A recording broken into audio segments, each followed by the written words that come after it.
Amen. So it is now December. We have 2 more First Priority or FP Kids meetings left in the month. And we do this down at Austinville Elementary, down at the school. And I talk about this a lot. I've talked about this a lot lately.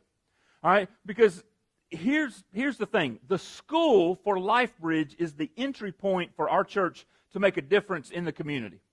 And we may not ever see the fruit of that within the numbers here. But we can still make a difference in our community. And so what Caleb and Katrina and Sherry and Ed and Eva, Kyle, Stella, what they are doing every Wednesday is they're going down there and they're spending time at the school, that they are planting seeds of hope in the lives of those who are coming from homes and environments that most of us can't imagine. And I'm telling you right now, I actually had the school counselor pull me aside this week, and she told me of a story of something that some of the kids in that room are going through this week. And it's heartbreaking. It is absolutely heartbreaking to know that kids are coming in their environments at home and whatever they call home. What they're going through is what most of us, how we manage our houses, and that's where they're coming from. And so you guys that are down there every Wednesday, I applaud you. I commend you. Here's the thing. Maybe FP Kids, maybe that time slot, Wednesday mornings at 7:15, or it's actually 7. I come kind of rolling in at 7:15. Maybe FP Kids isn't for you, and you're not able to make that time slot. I want you to know the school still needs help in other ways. They need people who can come and help teachers out by doing some one-on-one reading with students, some basic simple math with students. Some of this is helping them with flashcards. Some of this is teaching them the alphabet. Miss Hill's a 3rd grade teacher down there, and she's got a group of students. They're from Guatemala, 3rd grade. They do not know all of the English alphabet. And she's like, these kids are struggling. They are falling behind because we're trying to teach them English, and they don't even know the alphabet to learn the words, to read the books, to make the score on the tests that are needed. And that's the hand that has been dealt to Miss Hill. That's the hand that has been dealt to Austinville Elementary. And so I say these things because this church can make a difference. Maybe you can't come to First Priority, but maybe you can go down there and you can adopt a teacher, adopt a classroom, and you can go down for 30 minutes a few times a week, or 30 minutes a month. 30 minutes a week, 60 minutes, whatever it is, and go down there. I had a meeting with Miss Givens, the principal, and she was like, oh, she's busy right now. I'm like, well, wait a minute. This is our scheduled time. Like, what's the deal? Like, we put this on the calendar. And Miss Givens was actually taking a break from her day of being principal, and that's what she was doing. She was actually sitting down with a group of students out in the hallway on a little itty-bitty chair, and she was helping some kids with flashcards, and she's the principal. Like, she has many other tasks that she needs to be doing. And so the need is great. And here's the thing. Here's the challenge to you. By doing this, you're going to help students make one of the biggest changes in their life. Like you going down, you are going to help students make one of the biggest changes in their lives. Reading, drinking water, breathing oxygen, those are something that we're going to do every single day of our lives moving forward. You need food eventually, right? I get the whole food thing. But reading, these are things that they will do every single day moving forward for the rest of their lives. And so 30 to 60 minutes each week will make a major difference in their lives. And so I want to encourage you. And I say all that because our core verse from our Core 52 this week comes from a letter where the teacher, Paul, encourages the student, Timothy, to follow in his footsteps. 2 Timothy 2:2. It's coming up, I think. You have heard me teach things that have been confirmed by many reliable witnesses. Now teach these truths to other trustworthy people who will be able to pass them on to others. This verse is one of the verses that we use here at LifeBridge to teach on our role that God desires for you and I to make disciples who can make disciples. And I say that as a role, but really it's our responsibility. God said this. Because I want you to make disciples who can then make disciples. That's what Paul is saying to Timothy, just different words. I want you to teach people who can go and then teach people. And Paul lived this out with Timothy, and it's just a simple reminder to him. It's a simple reminder to Timothy to do to others what he, Paul, did with him. And this isn't the first time that Timothy heard instructions, right? Timothy was with Paul on the mission journey. As a matter of fact, Timothy very well could have been the guy that as Paul is just teaching, as he's orating, as he's talking, Timothy could be the one that's got the big pen and the piece of paper, and he's writing down the letter to the Corinthian church, where he says these words in chapter 11. Be imitators of me as I am of Christ. So you see this theme, and I know, well, wait a minute, imitating me, that's not the same as teaching. But actually it is. What he's saying to him is, you learn from me. Learn from me as I learn from Jesus. It's the same thing. How I interact with people, I want you to learn from me. How I do life when we're shipwrecked, I want you to learn from me. How we do things together, I want you to imitate my life. That's pretty bold, isn't it? I think about that. Paul's pretty bold in saying, hey, you imitate me, because I want to imitate Christ. I'm curious. Have you ever been so bold to say that to anyone? Parents, have you ever looked at your children, and say, hey kids, I want you to imitate me as I imitate Jesus.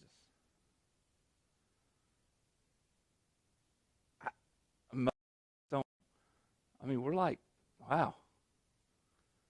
We don't feel worthy enough to even say something like that. Husbands, have you ever looked at your wives and said, you know what, sweetheart, precious gift from God, imitate me in my life as I am following Jesus. And the reality is, that's a bold statement by Paul that we just kind of read over. And we're not stepping up, and we're not confident in our lives. We don't feel worthy to do this. But that falls in line with the very thing that Jesus has taught all along. And so Paul wants Timothy to pass down the teaching that he has learned from Christ to others. And so I want to clarify something about our core verse here. All right, so let's put it back up here. You have heard me teach things that have been confirmed by many reliable witnesses. Now teach these truths to other trustworthy people who will be able to pass them on to others. Church, here's the thing. Hear the word teach. For most people, our minds automatically go to the formal lessons often held within classrooms. Like within the church setting, when we hear the word teach, we automatically think to the education system that we have in place. There's a person that has prepared a lesson. For most of us, especially when you get to college, they are lecturers.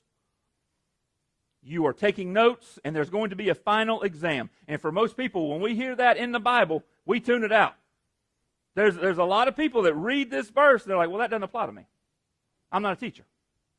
Right? That's somebody else. We pay that guy. Like, that guy gets a paycheck. He's our teacher.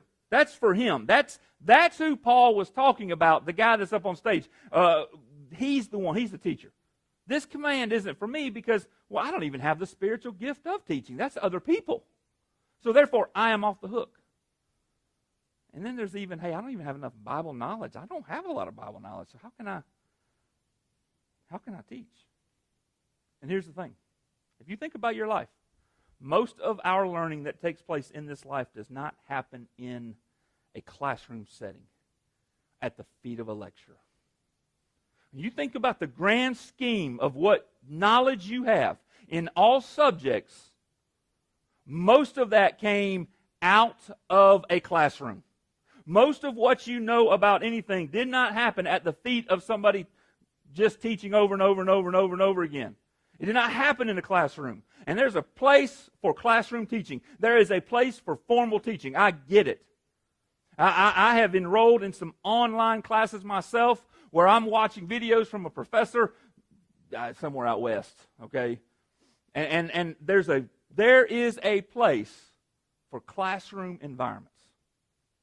But when you think about Jesus and you think about the ministry of Paul and you think about the New Testament, very little teaching took place in a classroom. Paul certainly taught in the temple, and Timothy witnessed this. But most of the teaching that Paul did with Timothy and others happened as they traveled together doing the day-to-day things that came up. The situations they found them in were lessons to learn how to live their lives according to Jesus. Every single one of these situations were situations that were imitate me as I imitate Christ moments. Grady Hunt. You don't know the name. Grady Hunt is one of the most influential men in my life. He was the most boring Sunday school teacher I ever had. He had me from the 6th grade all the way up through high school.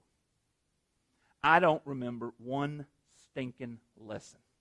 I do remember he had one phrase, okay? And I don't know why we talked about this phrase so much. But the phrase, I'll just share it with you because it's the one thing I remember. Let me get it right. The New Testament explains what the Old Testament contains.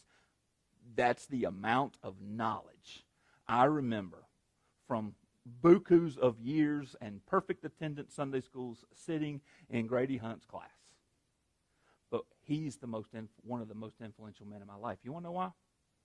Because Grady Hunt, starting in about 8th grade, would hire me to come work on his farm.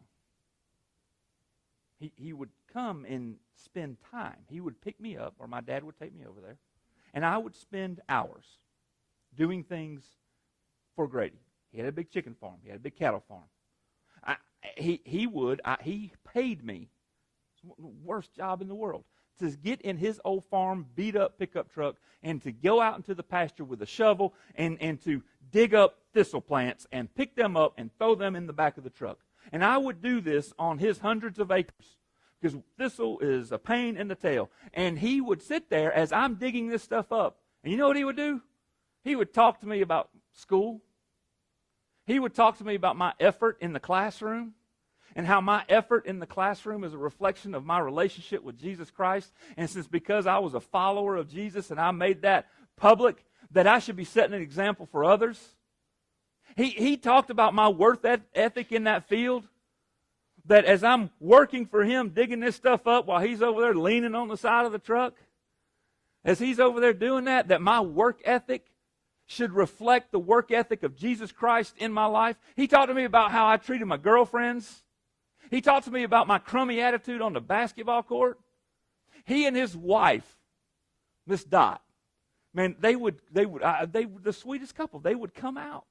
And she would bring me little Debbie cakes, and we'd have a little snack right there on the back of the tailgate. She'd ride her little golf cart out there and bring me some sweet tea, and we'd have this moment. And then, at noon, because you had to eat at noon, whether you're hungry or not, we'd go in for lunch, and they would sit there, this cute little couple, and they would just hold hands, and they would pray, and they included me in that.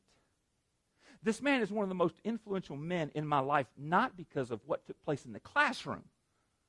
He's one of the most influential men in my life because he picked me up and he invested in me and he taught me more about life in a pasture digging up thistle than he did in the classroom. Now, the classroom is extremely valuable. Please hear me. He was laying a foundation that we're reaping the benefit of today. Okay? He forced me to memorize the books of the Bible. Had he known about iPads and them being electronic, he would realize that's not a thing anymore. But he didn't know about that then. You do not have to be a scholar to pass down to others these truths that you have learned. Jesus, you think about it, we argue this in some discipleship training, but Jesus spent about 75+% of his time with the 3 years. He spent this time with the disciples traveling, and most of the lessons that he taught them, most of what we have is engagement with other people as they are going. Very few of it is corporate teaching times. They're there. There's recordings of Jesus being in the temple teaching. There's Jesus drawing crowds and teaching. But most of the lessons that he taught to the disciples that we have to learn our life from were as they were traveling down the road, going from one place to another. That is how Jesus taught. That is why it's so important for us to pay close attention to the method of Jesus, not just the message of Jesus. How he did ministry is almost as important as what he taught. And here's the cool thing, church. I'm telling you, this is so cool. When we do things the way Jesus did things, we start to get the results that Jesus got. Maybe not on the scale, but when we start to do things the way Jesus did things, we get the results that Jesus got. Generational impact. Griffin has been influenced by Grady Hunt, yet he's never met him. Because Grady Hunt influenced me. We have taught this, we have lived this. Dion has invested in Griffin at some rinky-dink gas station out there on 20 that I'm not even sure really, I don't know. What's Dion done? I've told you the stories. He's gotten up, washed cars, work in the garden. Paula is missing out because she's not doing that with Stella. She have her clean some, right? This generational impact, because of what Grady did with me and how he modeled this in my own life without me even realizing it, is having a direct impact on my own children. And you and I, if you think about it, you and I are here today because the disciples did ministry the way Jesus did ministry.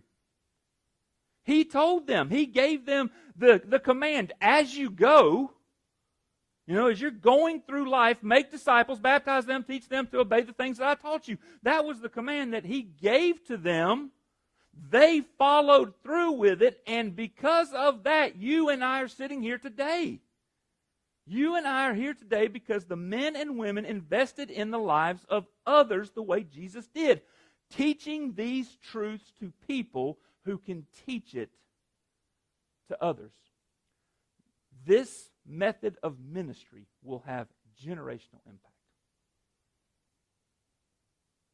You will not only have an impact on the individual that you're teaching these truths to, you're going to impact future generations. So as you set out, that's the goal. As you set out on this journey of mentoring or discipling, they're similar.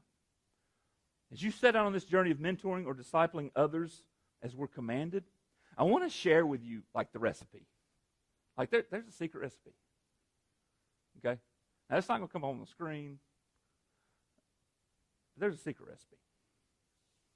And there is it's proven for mentor and mentee. It doesn't matter what role you're in here. There is a recipe. You ready for it? Both parties have to be fat. Not PhD, but FAT. Both parties have to be fat. So some of you right now, I'm not calling any names, you're like, okay, I'm a little further ahead than some other people in this room. Not that way. Okay? Both parties have to be fat. And this is an acronym we use when teaching the process of Jesus, and it's faithful, it's available, it's teachable. Both mentor and mentee, both disciple, maker, and disciplee have to be fat. Faithful, available, teachable. If both of you are this, if you have those characteristics, you're going to see tremendous fruit come from the relationship. I'm telling you, it's going to happen. I've engaged in these relationships where these characteristics weren't present, and guess what? There wasn't a whole lot of fruit. I've engaged in these relationships where these characteristics are present, and I'm telling you right now, there is tremendous amounts of fruit. When people are faithful, when they're available, and when they are teachable. So let's break these down real quick. What is faithful? Okay? It's to be loyal. It's to be constant. It's to be steadfast. Are we steadfast and constant in our pursuit of God? I mean, that's for everybody. Are you steadfast? Are you constant in that pursuit of God? Are you constant? Are you steadfast in His Word and taking in His Word? Are you constant? Are you steadfast in His purposes for your life? Are we faithful to one another? Are we loyal and constant to each other? And then, am I living out what I'm teaching? You know, I mean, they like to say it. Are you smoking what you're selling? Am I living out what I am teaching? Or am I living out what I am learning from my mentor? That's faithful. So you got to be faithful. Both parties have to be faithful. And there's available. Seems simple enough. Able to be used or obtained. That's what available is. To be at someone's disposal. Ooh, I don't like that. Wait a minute. Are you available to meet at 6 o'clock in the morning? Hey, most of the discipleship that I do happens before 7 o'clock in the morning because the people and the men that I disciple, they have to get to work. All right? I mean, I used to disciple a guy that no longer comes to this church, and we would do it on airport rides to Nashville at 2 and 3 o'clock in the morning. Waffle House, 5 o'clock in the morning. Are we available to meet?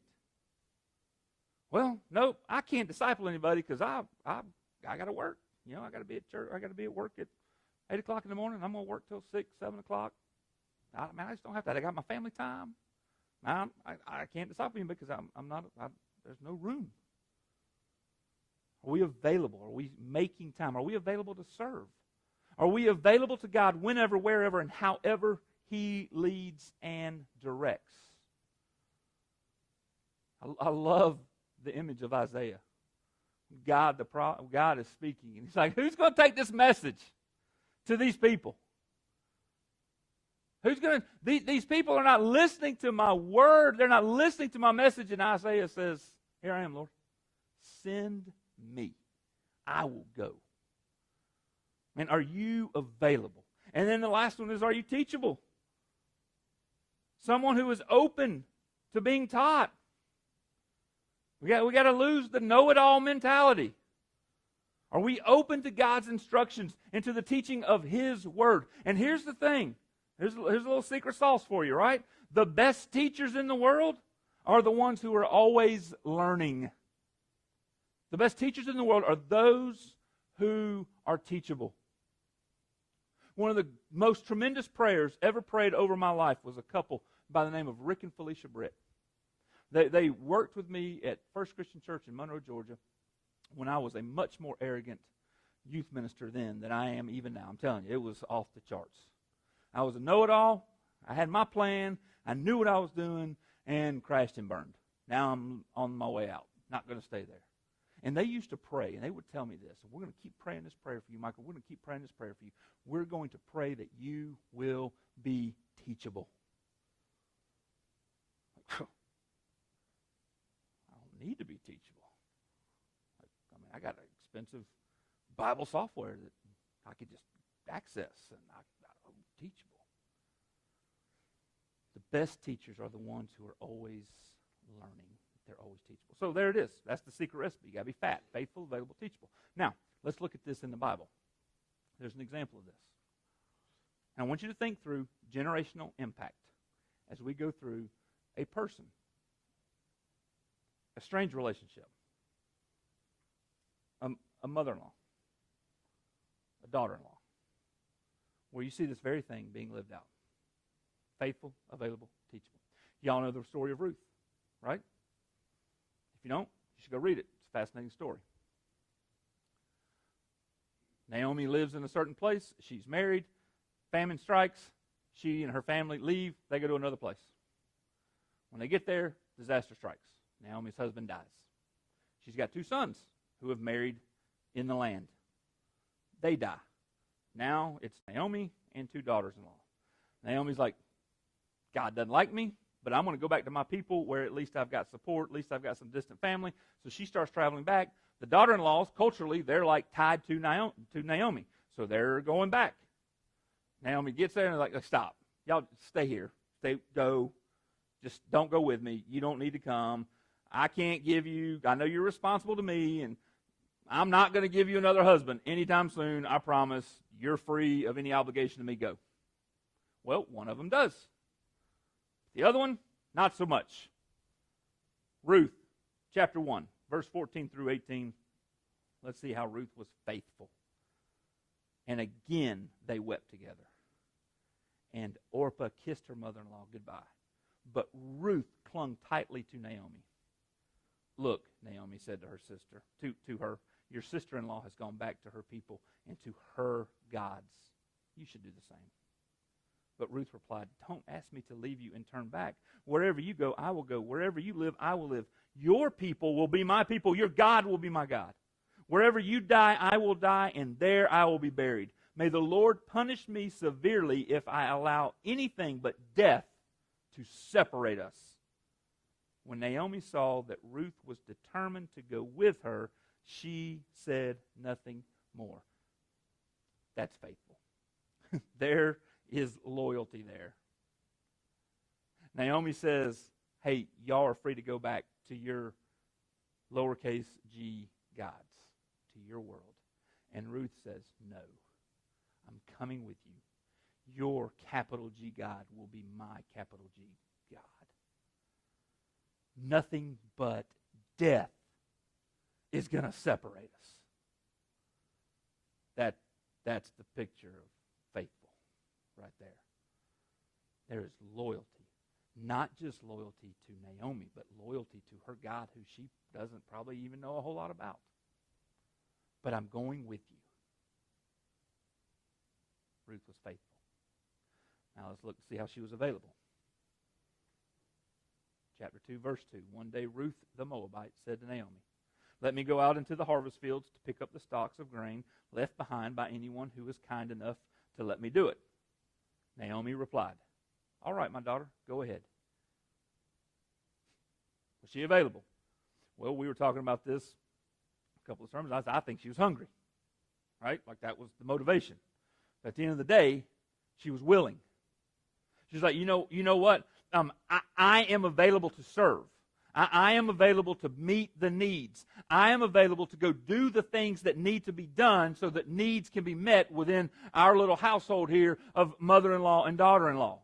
She was available. She didn't sit over there and say, you know what? I don't know those people out there.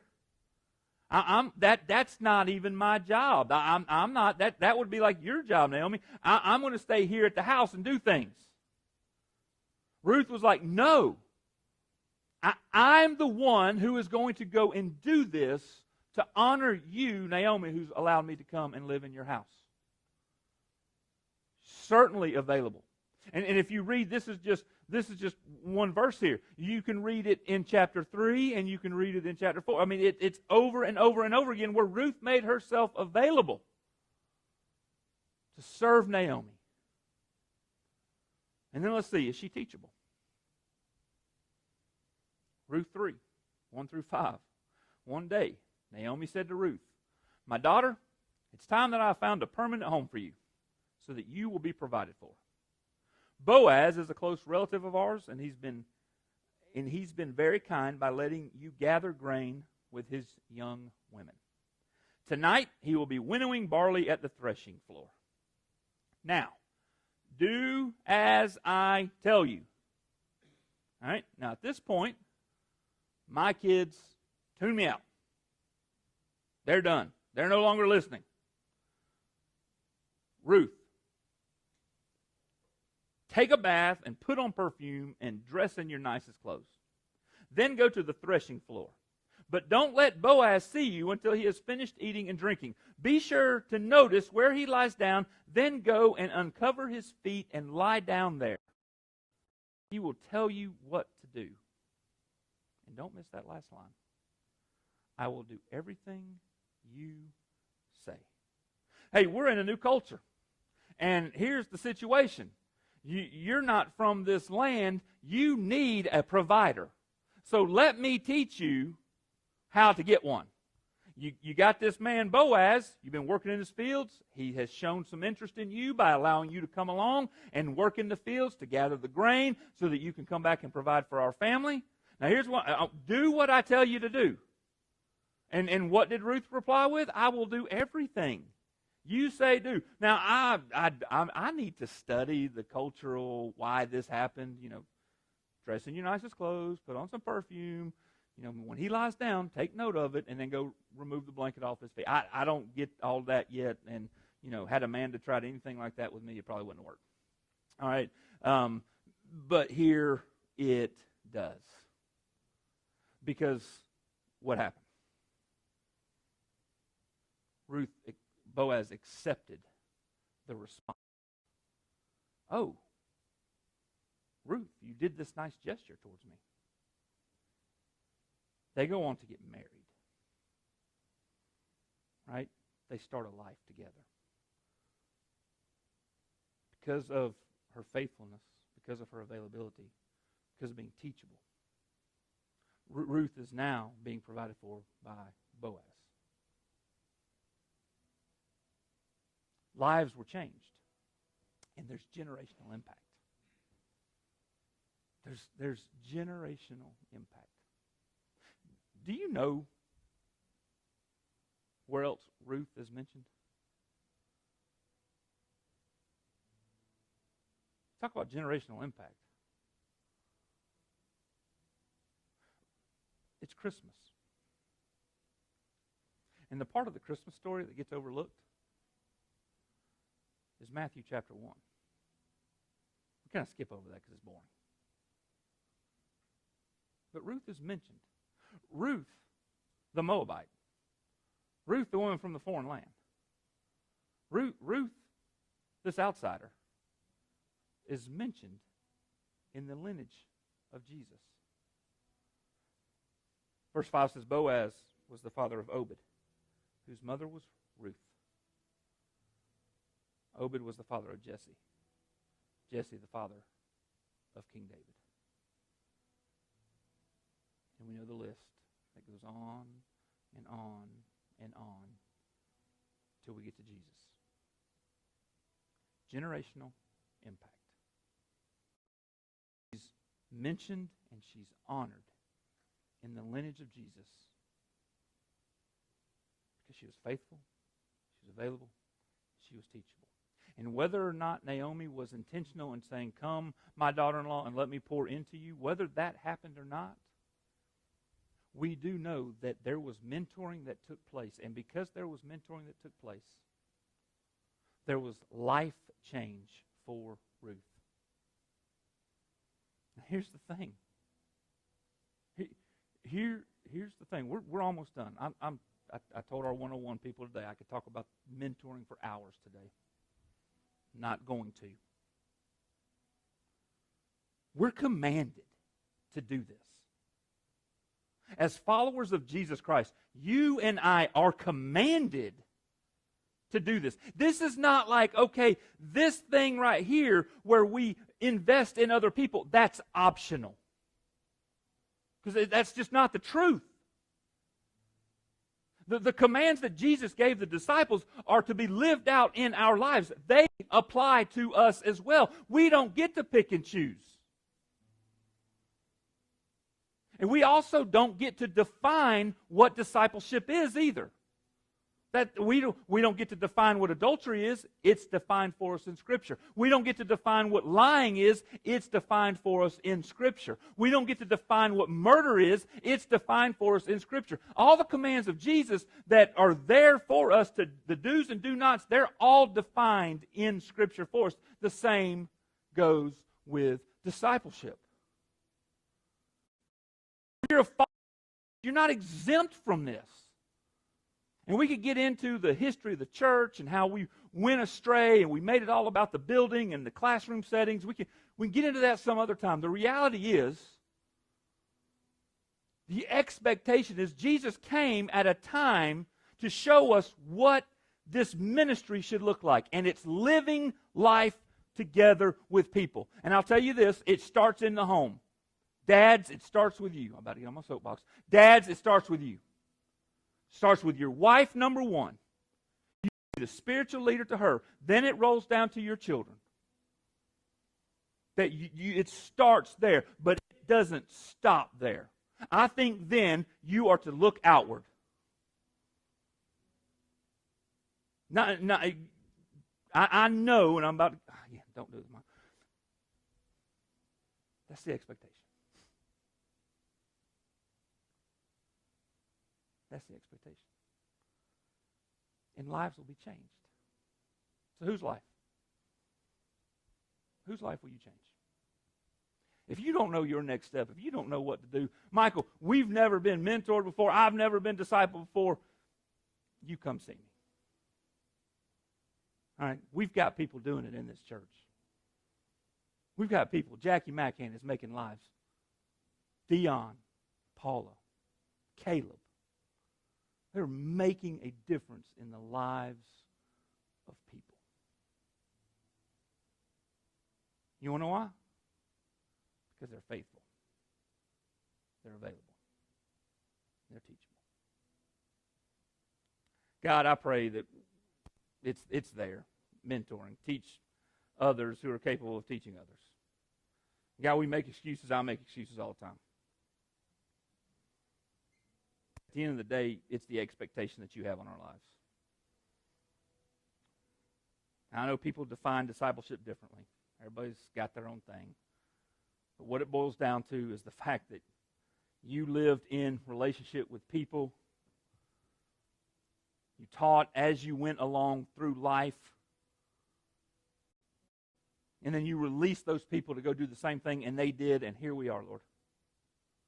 So I pray that we will take this mantle on, this charge to make disciples. It's not really an option. God, forgive us where we've made it that. So Lord, I pray that people can imitate me as I imitate you.